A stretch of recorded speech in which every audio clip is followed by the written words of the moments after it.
Hello everyone, welcome back to my channel. Today we're going to be going over race conditions. We're going to be looking at the type of race conditions and some questions to ask yourself when hunting for these race conditions, as well as some examples so that you can apply this type of methodology to your hunting when you're looking for race conditions. So what is a race condition? A race condition happens when the outcome of some operation or function depends on the timing, and timing is a big thing within race conditions, but basically it's when two or more things are happening at the same time and the outcome depends on the time of both of those concurrent requests or processes. So for example, if there is a online store and there is one discount code left and two accounts redeem the discount code at the same time, a race condition could occur. So if the web app doesn't lock that resource that tracks the remaining discount codes,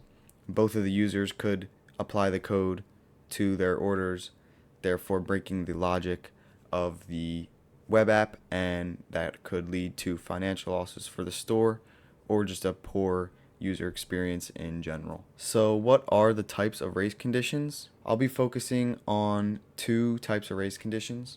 The first is time of check to time of use, and this is where there is a gap between when a certain condition is checked and then when that condition is actually used, and in between that gap it allows an attacker to be able to manipulate something or get an advantage of the system. An example of this type of race condition can be exemplified at a checkout process. The time of check is when the system checks if a user has enough balance in their account to make a purchase or something like that, and then there's a delay before the payment is processed, which is the time of use. And in between that gap, an attacker could create another transaction that reduces the account balance, and therefore the system incorrectly allows the purchase to proceed when the system does not use that gap right away. The other type of race condition that we're going to be looking at is a limit overrun, and this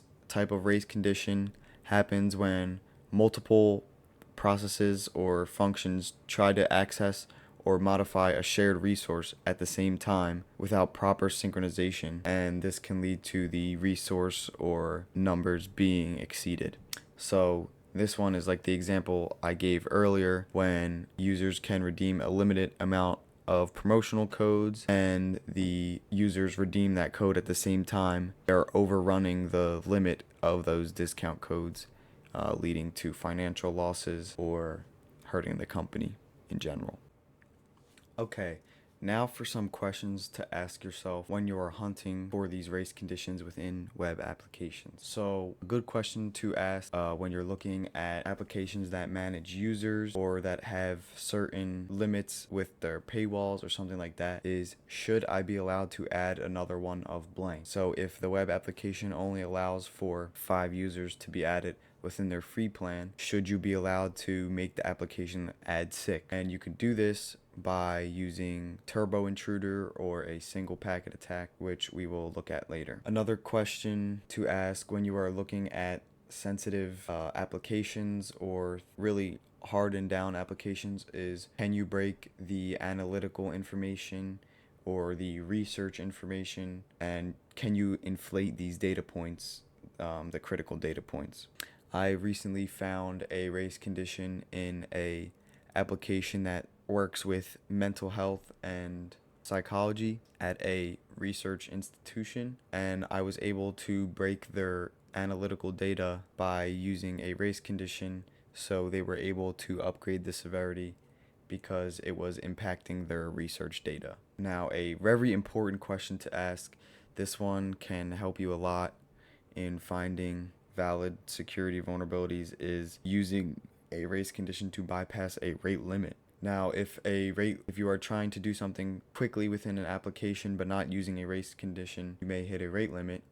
But if you use a race condition which is specifically faster than just the normal interaction you're having with the website, you may be able to bypass that rate limit with that race condition, which is extremely useful. Another big question I like to ask when I am hunting in these applications is, could the race condition hurt the company's image or could it hurt them financially?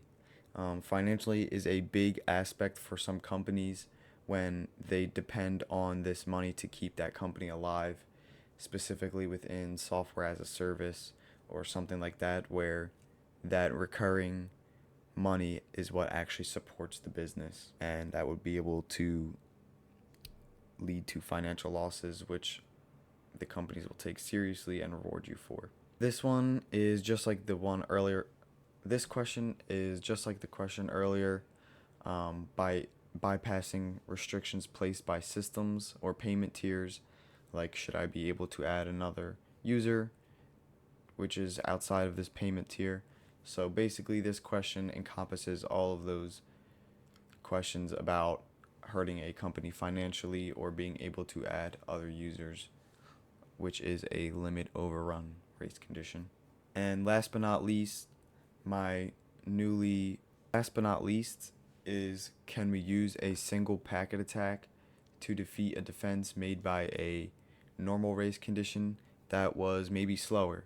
So either bypassing a normal rate limit, or maybe a company put in a certain check in place for a race condition that wasn't using one TCP packet, or that was spread out in different times due to however you design the payload. If you send it all in one packet, if you send it extremely quickly where there's no server lag, can you get past those defenses? And that's a great question to ask when you're getting really deep into a application and seeing what type of rate limit or different types of checks they have in place to defend against these types of vulnerabilities. Here is an example of a limit overrun race condition.